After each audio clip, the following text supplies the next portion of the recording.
नमस्कार मित्रांनो, मी लक्ष्मण पवार परत एकदा स्वागत करतो आपल्या यूट्यूब चॅनलवर. राम आलेला आहे गावाकडून. तुम्हाला अगोदरच्या व्हिडिओत तर सांगितलेलंच आहे. त्याला घेऊन आज आपण नाशिक फिरायला जाणार आहोत. पांडवलेणी आणि अजून एक दोन ठिकाणे बघणार आहोत. चला तर मग सुरुवात करूया आजच्या ब्लॉगला. जर चॅनलवर नवीन असाल तर चॅनलला सबस्क्राईब करून ठेवा, जेणेकरून नवनवीन व्हिडिओ तुम्हाला बघायला मिळतील. चला तर मग सुरू करूया. नाशिकपासून जवळ 9 किलोमीटर आहे मुंबई महामार्गावर पांडवलेणी. चला तर मित्रांनो, आता आपण पोहोचलो आहेत इथे खाली पांडवलेणीच्या तिकडे. बुद्धांचं स्मारक आहे. स्मारक वगैरे बघूया आणि मग आपण जाऊया वर लेणी बघायला.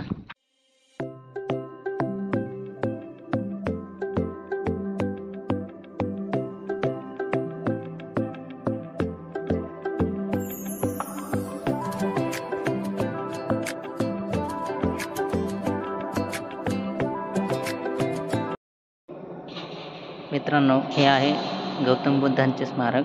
या स्मारकाचे खास वैशिष्ट्य म्हणजे इथे आपला आवाज घुमतो, इको ऐकायला मिळतो आपल्याला इथे. मित्रांनो, हे स्मारक खूप मोठं आहे आणि एकदम व्यवस्थित छानपैकी बांधलेलं आहे. आता आपल्याला या डोंगरावर जायचं आहे जिकडे पांडव लेण्या आहेत. जवळपास 2000 वर्षापूर्वींच्या या लेण्या आहेत, ज्या आपण बघायला जाणार आहोत. मित्रांनो, वर जायला आपल्याला इकडे अशा पायऱ्या आहेत. या पायऱ्यांनी वर गेलं, जवळपास अर्ध्यात गेलं की तिकडे आहेत 2000 वर्षापूर्वींच्या बुद्धांच्या लेण्या. आपण लेण्यांच्या जवळ पोहोचलो आहेत. इकडे आपल्याला तिकीट घ्यावं लागेल. जर तुम्ही भारतीय असाल तर 25 रुपये तिकीट, आणि जर परदेशातून आलेले फॉरेनर असाल तर इकडे 300 रुपये तिकीट आहे त्यांच्यासाठी. चला तर आपण पोहोचलेलो आहे. हे बघा, इकडे वर आपल्या इकडे पाली लिपीमध्ये लिहिलेलं दिसतो. जवळपास 2500 वर्षापूर्वीची भाषा आहे पाली. त्या भाषेत लेख लिहिलेला आहे. हे बघा, संपूर्ण डोंगरामध्ये कोरलेला आहे ही गुफा.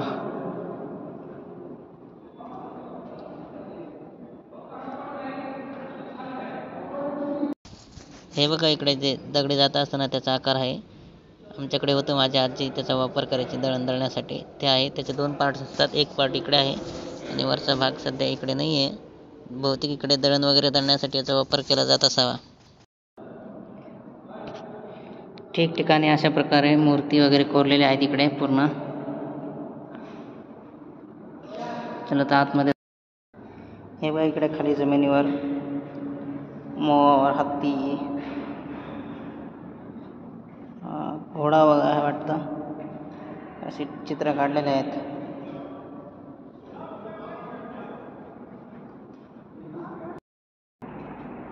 हे बघा मित्रांनो, इकडे असे 4 खांब कोरलेले आहेत. प्रत्येक लेण्यावर इकडे नंबर टाकलेला आहे. एकूण 1 ते 24 अशा 24 लेण्या आहेत इकडे. हे बघा, आतमध्ये इकडे वर बसण्यासाठी वगैरे केलेलं आहे. असं वाटतं जणू या लेणीचं काम अर्धवट सोडलेलं आहे.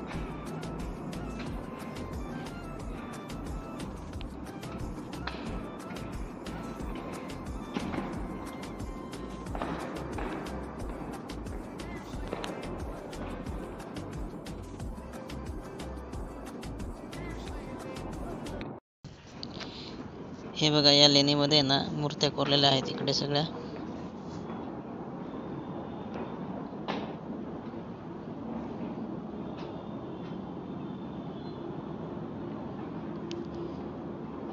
इथे बुद्धांची मूर्ती दिसत आहे आणि बाजूला 2 रक्षक उभे आहेत.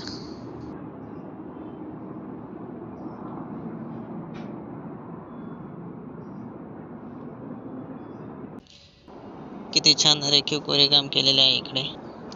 इकडे बाहेर स्तंभ आहेत आणि आपण बघू शकता प्रत्येक स्तंभावर मूर्ती कोरलेली आहे.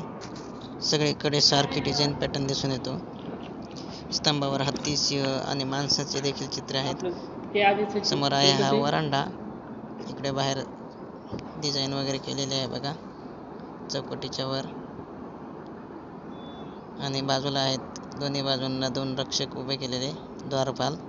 आतमध्ये प्रवेश केल्यावर आपल्याला विविध असे कक्ष दिसून येतात. लहान लहान कक्ष आहेत इथे भरपूर सारे.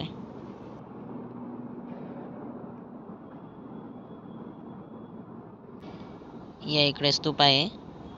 या स्तूपावर 2 स्त्रिया आहेत आणि बाकी इतरही काही चिन्ह काढलेले आहेत.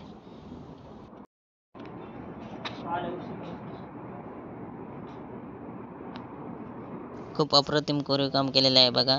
जणू महालासारखं इकडे डिझाईन वगैरे तयार केले आहे. समोर वर खिडकी देखील आहे. इथून प्रवेशद्वार आहे. इकडे दोन्ही बाजूला चढण्यासाठी पायऱ्या आहेत आणि तिकडे देखील लेणी आहे. ही लेणी चैत्य लेणींच्या प्रकारात मोडते म्हणे. इकडे बघा बाजूला खांब आहेत आणि मध्ये एक स्तूप आहे. पूर्वी इकडे मंदिर असायचं.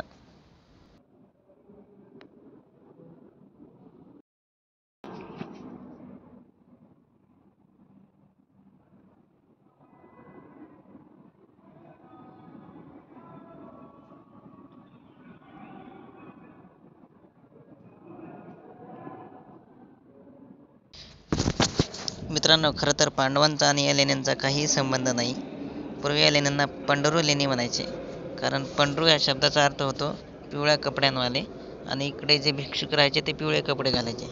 त्यामुळे या पंढरूचा पुढे पांडू असा शब्द झाला आणि त्या पांडूचं कालांतर पुढे जाऊन पांडव लेणी असा झालेला आहे.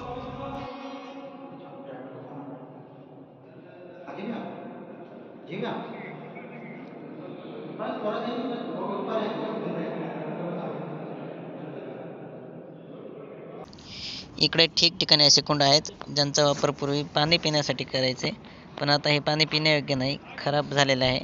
त्यामुळे इथलं पाणी कोणी पित नाही.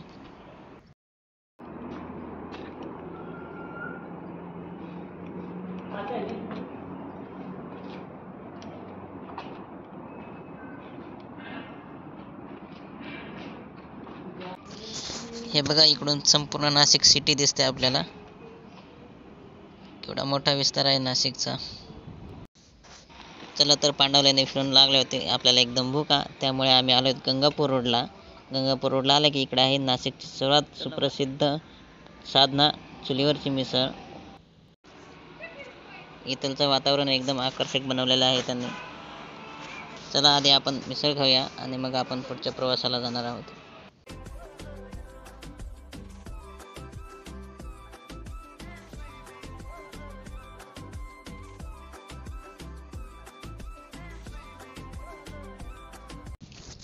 आपली मिसळ प्लेट रेडी आहे. यामध्ये त्यांनी आपल्याला 2 प्लेटमध्ये दिली मिसळ. इकडे बघा हा कमी तिखट रस्सा आणि इकडे एकदम तरीवाला रस्सा देखील दिलेला आहे. त्यासोबत 2 मोठे मोठे पापड, भरपूर प्रमाणात लिंबू, कांदा, दही आणि पाव. या तुम्ही पण खायला.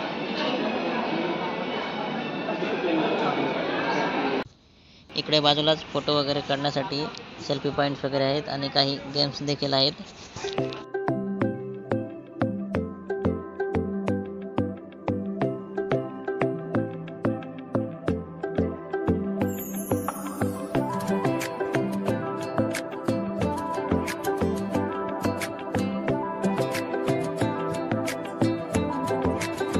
चला तर आपले मिसळ खाऊन झालेले आहे पोटभर.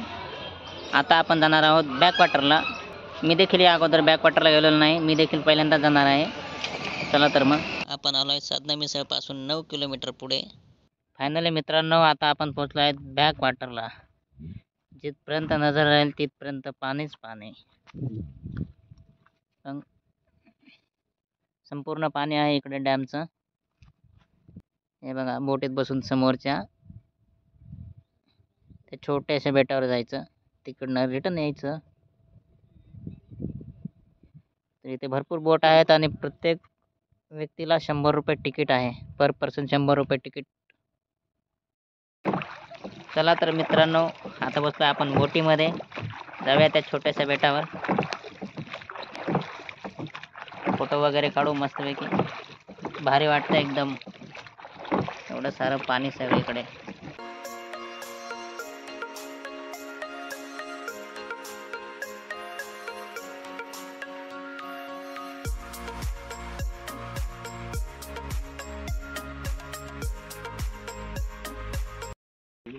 चला तर मित्रांनो, आता बोटीत फिरून मजा केली आपण.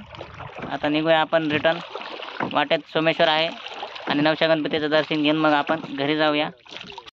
तर बॅकवॉटरवरून रिटर्न येताना वाटेतच आहे हे बालाजी मंदिर सोमेश्वरचं. इकडे आपण दर्शन वगैरे करणार आहोत. एकदम छान मंदिर आहे मित्रांनो.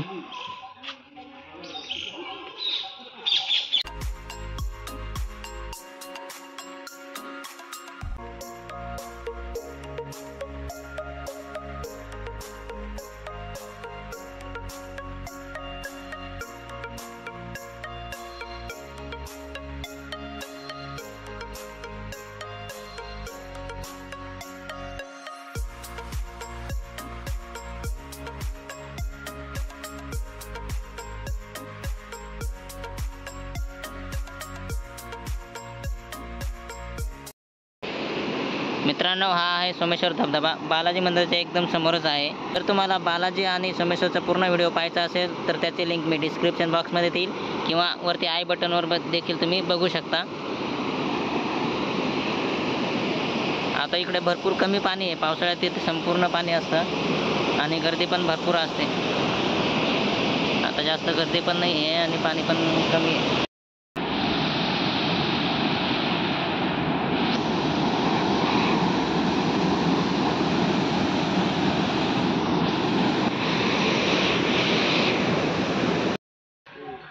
तर मित्रांनो, आता आपण पोहोचलो आहेत सोमेश्वर महादेव मंदिरापाशी. सोमेश्वरच्या इथेच हे मंदिर आहे.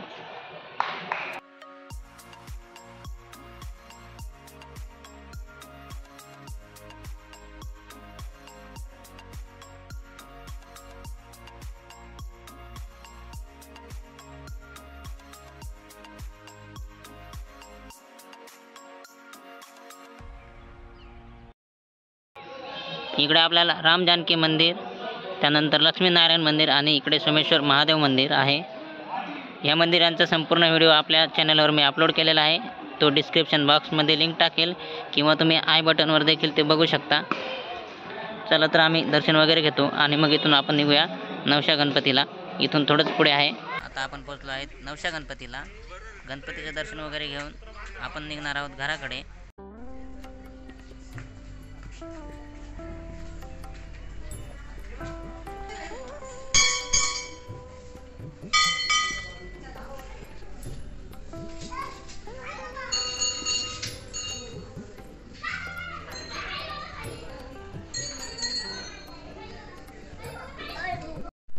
फायनली मित्रांनो, दिवसभर फिरून आता 6:30 वाजून गेले आहेत. आता आपण पोहोचलो आहेत घरी. चला तर मग आजचा ब्लॉग मी इथेच संपवतो. व्हिडिओ कसा वाटला नक्की कमेंट करून सांगा आणि जर चॅनलवर नवीन असाल तर लाईक, शेअर आणि सबस्क्राईब करायला विसरू नका.